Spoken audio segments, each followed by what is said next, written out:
என் தலைவனை நான் 27ஆம் தேதி போய் பார்க்கணும், நீ சாயங்காலமே எனக்கு லீவை கொடு அப்படின்னோடனே, ஏண்டா நான் போனஸ் கொடுக்க மாட்டேன், சம்பளம் கொடுக்க மாட்டேன் தெரியணும், உன் போனஸும் வேணாம், உன் சம்பளமும் வேணாம், ஆனா என் தலைவன் என்னை அழைச்சிட்டான், எனக்கு என் தலைவன் இருக்கிறான், நான் அங்க போய் பார்த்துக்கிறேன். அஜித் வாழ்க, விஜய் வாழ்க,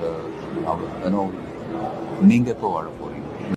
குடும்பத்தை பாருங்க, டோன்ட் வேஸ்ட் டைம், நல்லா படிங்க, வேலைக்கு போறவங்க கடுமையா உழைச்சி வேலை பாருங்க, ஒர்க் ஹார்ட், பிளே ஹார்ட். நமக்கு பிடிச்ச விஷயத்துல நாம கலந்துக்கிறப்ப வெற்றி அடைஞ்சா நல்ல விஷயம் தான். If you don't achieve success, சோர்ந்து போயிடாதீங்க. வில் பவர், டெடிகேஷன், அதை விட்டு கொடுக்காதீங்க. And love you all unconditional.